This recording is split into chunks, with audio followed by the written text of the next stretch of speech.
Welcome to the We Are VIP podcast. Each week, your host, Casey Hasten, Director of Recruiting at VIP, will bring you valuable insights from thought leaders, introduce you to incredible companies, and bring you tips for landing your dream job from our team of executive recruiters at VIP. And now, Casey Hasten. Welcome to the We Are VIP podcast, a podcast devoted to adding value to your career or candidate search, brought to you by VIP. I'm your host, Casey Hasten. I'm an executive recruiter, director of recruiting with VIP, and your all-around hiring guru. And I've got an interesting topic for us today. You know, I always try to bring something that's relevant to either your job search or your current career and how to make it even better. And I think you're really going to enjoy this one today. It's a little offbeat.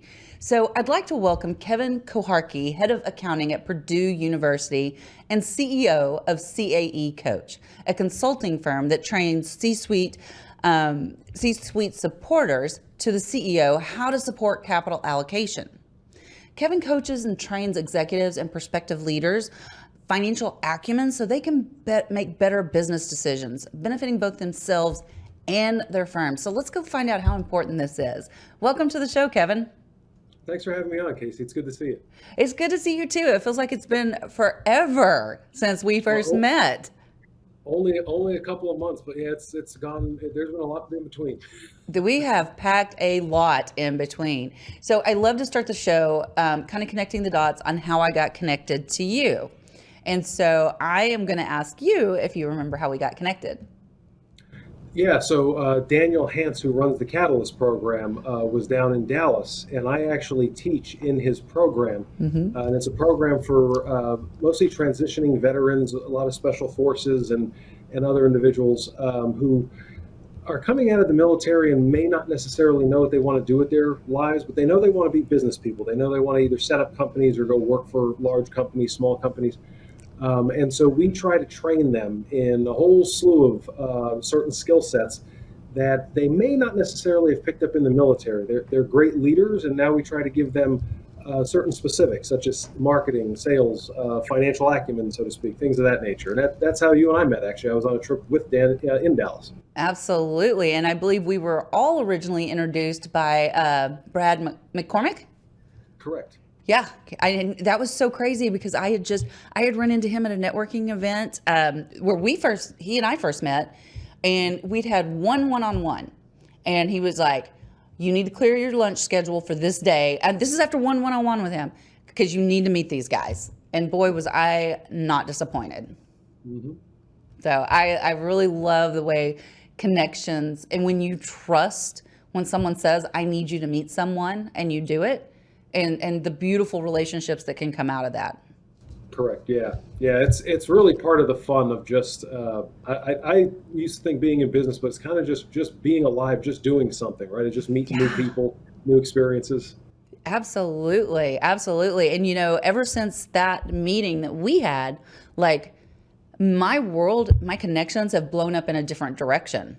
And it's been beautiful. I'm the mother of a veteran, and and I've a daughter of a veteran, and I've always really appreciated the fact that, these people served our country, but it's like been brought up in a whole nother level now. And I think that that's so amazing. And I think it's important to note that what you do as part of your course with the Catalyst program, these people are earning college credits. Right. And so that's a differentiator.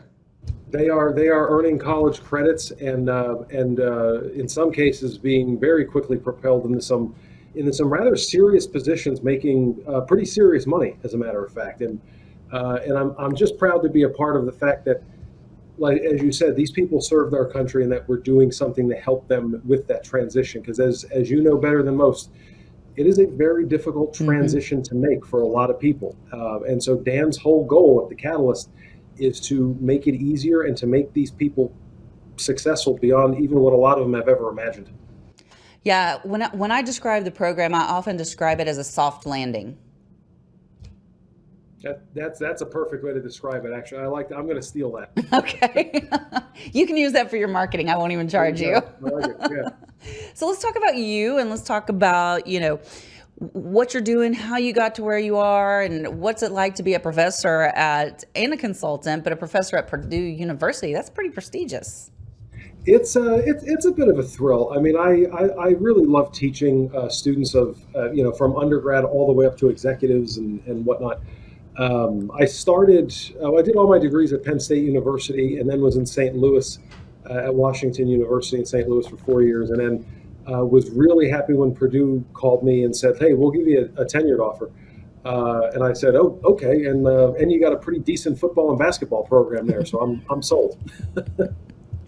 That's a lot of fun. So part of what you do is you teach financial acumen to, graduate accounting and finance students. So do you think that it's important for all individuals to have this kind of knowledge? Yeah, I would say most. I mean, to be clear, it's not individual financial acumen. That's kind of like personal financial planning. The stuff that I do is really more at the corporate level. So when you think of whether you're in sales, marketing, supply chain, engineering, you are going to be responsible for managing, at least in some capacity, the company's capital, right? In other words, their cash, their resources. And the firms that better manage that usually not only perform better, but are valued higher by the public, equity market, debt market. And the folks that I've taught over the last several years usually find themselves in pretty significant positions within their companies or outside their companies after learning this material. It's something that's a necessity if you want to move up into even mid-level manager or higher. You kind of need this skill set, but a lot of firms just don't either have the bench strength in personnel or the time to train their employees in this kind of thing. Well, and that's where a lot of mistakes are made. And, here I am after my first career being in accounting. And now if you tell me to look at a spreadsheet, I'm like, no, I'm not. No, somebody else go analyze that and tell me what I'm supposed to do, because I don't want to ever do that again. But it is important, and I get that. And, and I say I don't look at spreadsheets. I'm having to monitor several different, I run several different companies. So I'm having to run those financials for each of the different companies, but doesn't mean I like it at all. Right. Yeah. Yeah, it's one of those things where I like to tell my students, look, this is a necessary evil. So even if you don't like it, this is what you're going to be judged on ultimately, is what are your financial results. I mean, that's long term. That's why stock prices move up and down, because it's tied to how firms perform financially. So whether you like it or not, right? It's just like we all have to kind of go with it. Exactly, and it is a necessary evil. So CAE Consulting's goal is to help to increase the business trust through financial acumen. So non-accounting finance people have been brought to your attention to help work with them. So tell me about your approach to coaching. Pretend like you're having to coach me, who doesn't want to do this. What does your approach look like?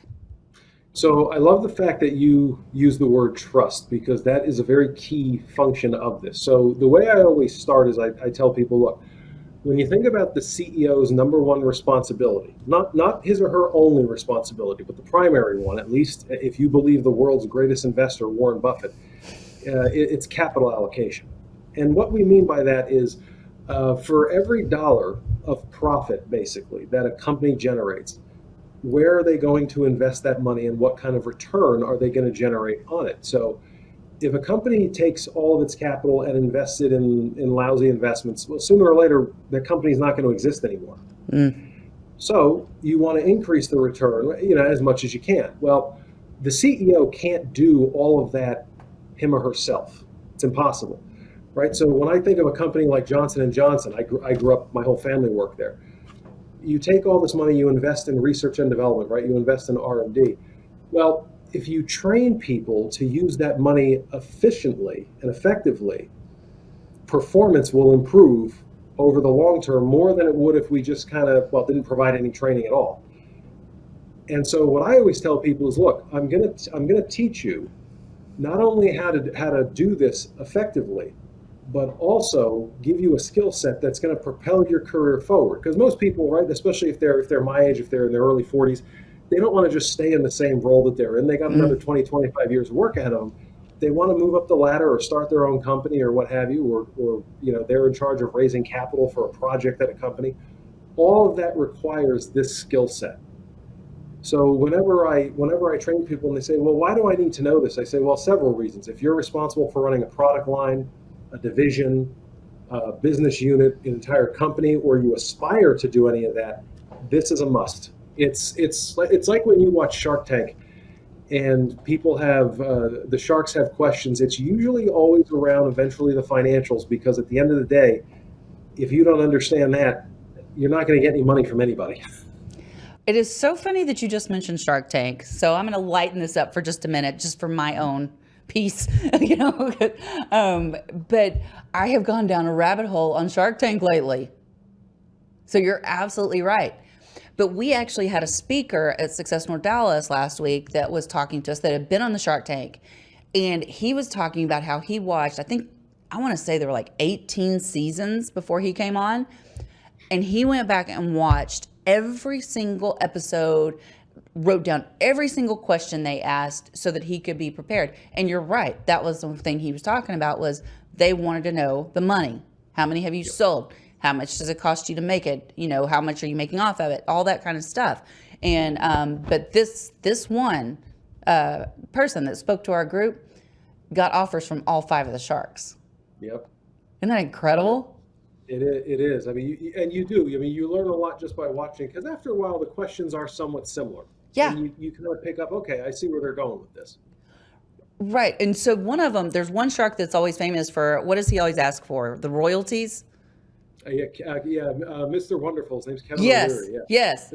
And this one episode, he didn't ask for any royalties. And everybody's looking at him like, when are you going to ask for the royalties? You always ask for the royalties, So it was really interesting, because I'd not really watched it before. And now I feel like, again, kind of like with the veterans, it's like when you start going down a path, it's like all these people start coming to you. And now I've met like 2 other people that have been on Shark Tank that I'm just like totally in love with. And I'm like talking about their products all the time, because me, I'm the town crier. When I fall in love with something, I tell everybody. Oh yeah. But that's a good thing, right? It's that's the name of the game, right? It's a lot of success is just word of mouth, who you know, and very, very thankful that people like you are out there. So when you find something you like, everyone hears about it. They sure do. Has everybody heard about my Remarkable? I showed that to you, didn't I? See? Yeah. And Dan has one and hasn't even used it yet. It's crazy to me. Yeah, we have to train him more. Everybody who's listening to this, you have to go get a Remarkable. Just trust me, it's life-changing. All right, so back to the financial, although I would not put these financials on a Remarkable. That would be too much. You definitely need spreadsheets for that, not notebooks. Not like old-time ledgers. Remember those? Oh, yeah, that's how I started. I did. I'm not going to, not me. Yeah. I'm not. Yeah. Just kidding. Don't date yourself. There's no point. That's why I was like, not me. I didn't do that. All right. So for those employees that might just feel like a cog in the wheel because they don't recognize their worth to an organization, I know you're kind of on a mission to help these very employees, the ones that may not recognize their worth. So what else plays a role in this aside from not understanding how their roles and their actions affect the company's performance? Mm-hmm. Yeah, I get this a lot from some of the executives that I train, the students that I train at Purdue, things of that nature. And it's an interesting question because it's true. A lot of people, they always, like you said, feel like just a cog in the system. Mm-hmm. But what I always tell them is, every job pretty much exists for a reason, right? Companies, if they care about their bottom line, they're not creating jobs just to create work. They don't do it that way. So what I always tell people is, first, try to find a good mentor, because a good mentor is going to make you understand not only what your current role is, but where you can go in your career and why you're relevant to that organization. The other thing I always tell people, especially my younger students, is you have to be patient. Starting out in accounting, it used to be in the old days that, you sat there and for the first 2 years, you basically just read, lease agreements and tried to pull out the covenants in the lease. And it was really boring, mundane work. But that work still has a purpose. And we used to call it paying your dues. Now, a lot of people aren't still into that, but the point is to just remember you have to be patient. Every task that you're assigned, even no matter how mundane it is relevant. And what I always really like to tell students is try to keep your attitude up. Try to keep yourself peppy or whatever it is, because people will notice that. And usually that's actually kind of one of the fastest ways out of some of those mundane roles. But the long and short of it is find a mentor, be patient, and just remember you're there for a reason. I hear a lot of students say, well, I want to have an impact. And I always tell my students, oh, you will. If you go to work, do your job, take pride in what you're doing, you will have a very positive impact. If you go the other way, you're still going to have an impact. It's just not going to be the impact you want to have. That's very true. And I tell people all the time, I want to have an impact. But, one of the things that I think is so interesting is that, there can be some intrinsic value there that adds to your worth. And in one of the conversations I was having for me personally was, I do a lot for our company when it comes to media, when it comes to news interviews.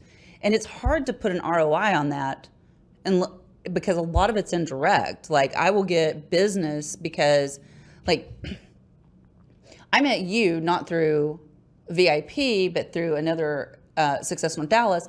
And for me to put an ROI on the value that that's bringing to VIP is really difficult. But I still do find that, there's going to be a point where I'm sure you're going to have a company that you're going to refer back to me. And then at that time when you do that, am I going to remember to track that ROI back to when we met?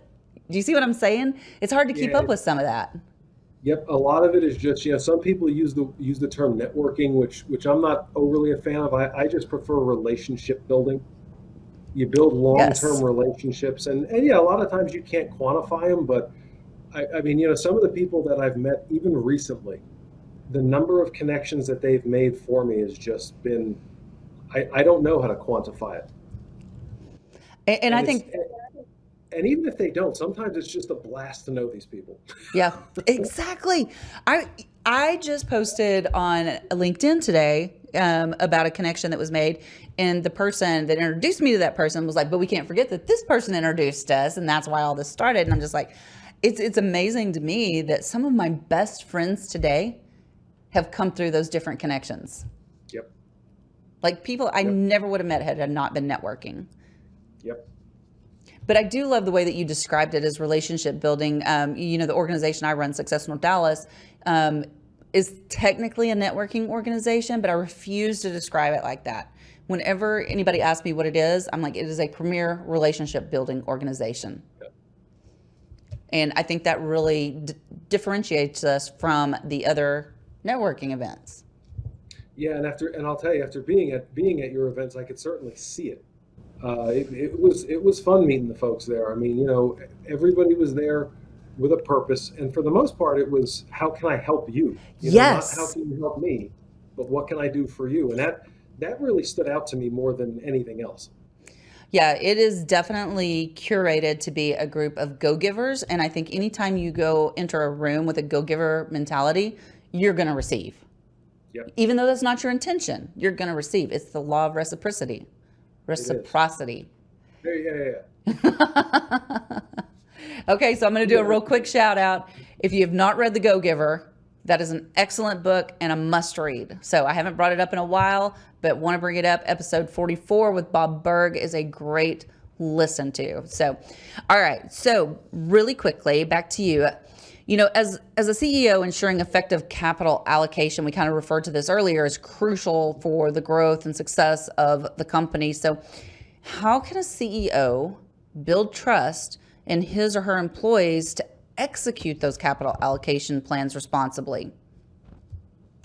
Yeah, so it just comes down to training. So the clients that I work with, some of them are Fortune 100s, and they bring me into, one case literally to train their 60,000 engineers. And the training is designed to not only give them the financial acumen knowledge, but more to think about, okay, how are external parties seeing what we're doing? Whether they be investors on the equity side, the bond side, how do regulators see what we're doing? How do customers see what we're doing? And that's where the value really comes in, because when you asked me earlier, how to start people, who feel like a cog in the system, how do they kind of break out of that? That's how you do it. It's that training. You have to give them that perspective of, look, this isn't just you, your boss, and me as CEO. There are so many other people relying on what we do that it's important to not only their lives, but in some cases, their actual safety. And that's where this starts to come through, because if you say, okay, we can't do what we do effectively if we don't do this from a financial standpoint. And that's where this financial acumen training comes in. So it has to be holistic. It's not just about the numbers. Everybody always thinks that accounting and finance people is all about the numbers. It is and it isn't. It is because that's what we're ultimately judged on, but it isn't, because without this, our customers won't be able to rely on us. And so if we care about them at all, if we care about our supplier networks, we have to do this right. And when you start to train people, as I have, to see it and think about it in this different way, I mean, it's incredible. You have to see the feedback that I get from some of my companies when they flat out say, I've been doing this for 20, 25 years, and no one's ever explained it this way, and I'm now recharged when I go to the office, or we're proactively looking to solve problems now, or literally conversations that used to take weeks or months now take an hour, to get projects approved. Especially growing up as I did in Johnson & Johnson with a lot of the research scientists, they spend years working on new drugs or projects, whatever it is, only to have them shot down.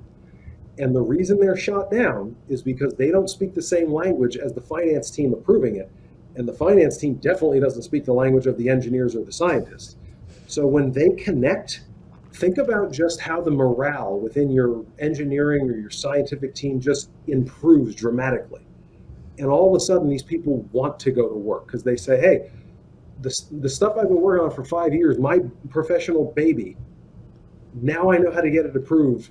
And a lot of these folks, they're really trying to make a difference in society, whatever it is, whether it's a better drug to fix a disease or a better engine to make a plane more efficient, right? Especially in today's no pun intended climate.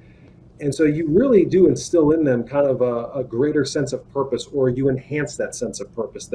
That's why they come to work. So tell us how you feel about managing the working capital at all levels. Do you think that's important? It is, and this is where I think the true bread and butter of what I do comes in, because a lot of folks, if they're not in those senior level positions, think, well, I don't really impact this. And this gets back to what I was saying earlier. The CEO is relying on everyone in that organization to do things a certain way, to do things the correct way, if you will. And they don't get the training on how to do that. And so by going through this program, they start to understand, oh, okay, now I understand how I can make a difference. And this is not just senior level, it's not mid-level managers. Most of the mid-level managers I coach, they go back and say, now I know how to train that kid coming out of college. Interesting. And the things that they need to look for, because college taught them how to be a great engineer. They could figure out the density of all kinds of steel and all that stuff that makes no sense to me whatsoever, but they don't know why they're doing it or how to make the process more efficient, how to make it better. Because every department has budgets, and they say, how could we get more out of this? And that's what they start doing. They start training even the new college graduate, or in some cases the interns. This is the right way to do this. And that's where it really that culture really starts to get a lot better. Oh, man. Okay, so if you could offer one piece of advice to a struggling professional that's, maybe not sure how to find their value, what would that piece of advice be? I know you probably give this out every single day to your students.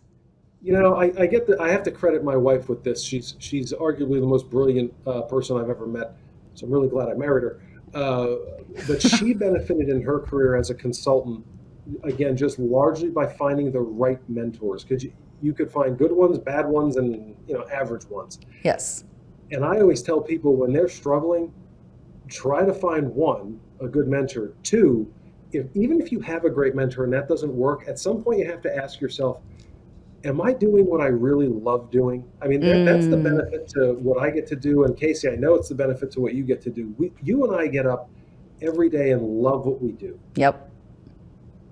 you could pay me, well, you could pay me a certain sum every year and I'm still going to be miserable. And it would be a good sum. Yeah. At some point, there has to be, I actually enjoy this. Because I used to work on Wall Street. I had a job where they paid me pretty well, but I just dreaded getting up in the morning. And it just, it's not worth it. There's no amount of money that makes you happy. It is so not worth it. You know me, that's one of my big pushes when I'm, what I want to help my impact that I want to have on the world is, I want people to find their passion so they don't have to work a day in their life. Exactly. Yeah, when you find it, it's not work anymore. Exactly. Like everybody's like, Casey, why do you do all the things you do? And I'm like, because I love every single minute of it. I love it.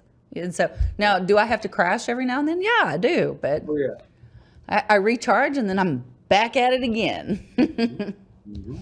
So, well, this has been a lot of fun. I am ready to ask you our VIP questions. The question is, Are you ready? I'll do my best. These are the fun ones. So if you were chosen to be a colonist, one of the first colonists on Mars, what 3 things or people would you take with you? Just given my hobbies and things like that. I mean, first, like I said, I would have to, and this is not a cliche. But okay.